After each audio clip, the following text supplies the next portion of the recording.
and grandmother liked to sketch the scenes. My fingers tightened around the book, which had just become even more precious to me.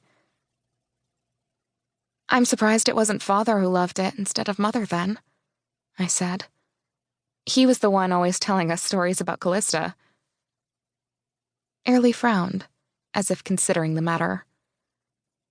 "Father wasn't one for dreaming about balls and tapestries, but he always treated the book carefully when it did pass through his hands, and he never stopped Mother treasuring it.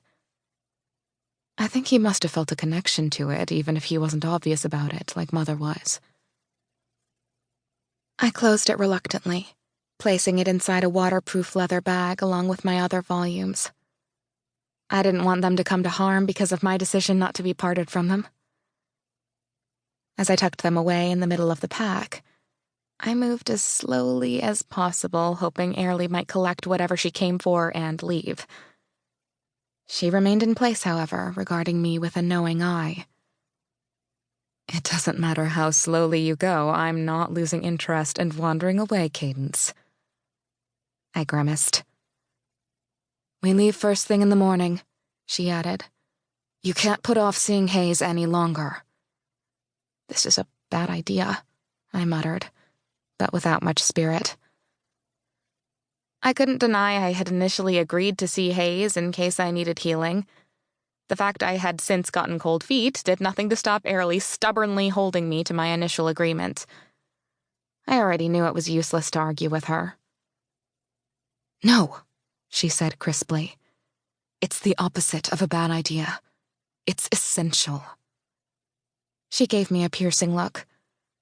"You know how important this is, Cadence. Who knows what damage you've already done to your body? Messing with wild power killed our grandfather. Father himself was scared enough of it that he rarely used his ability. It's not your fault you used it before you knew any better. But it would be inexcusable not to get yourself checked over now. For all we know, access to a powerful healing mage might have made a big difference to Grandfather and those poor people in the settlement. So we're going to go to Hayes and see what he can do, whether you like it or not." "But what if he can recognize my affinity?" I whispered as I followed her outside, trailing along as she briskly strode across the courtyard toward the healing wing.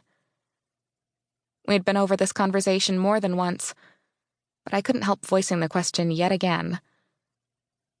A worried line settled on her brow, but she didn't break stride. "Then we'll deal with that when it happens. Your life is more important."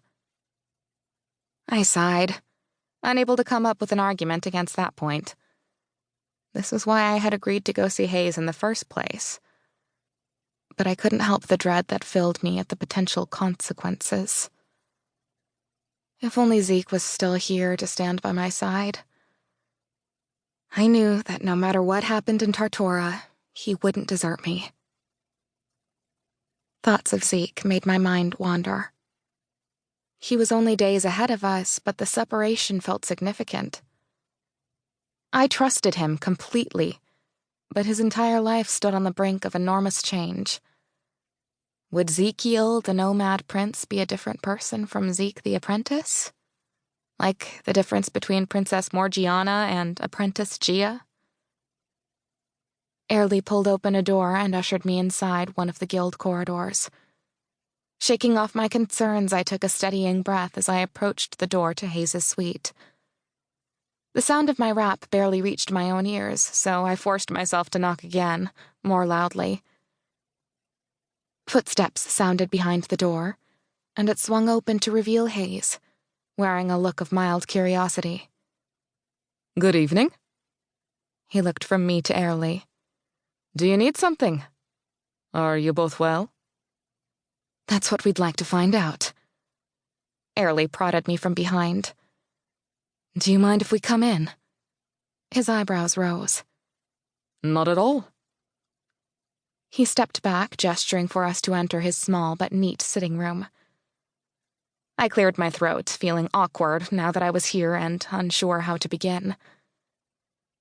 "I'm worried about our exposure to the raiders," Airlie said when I stayed silent.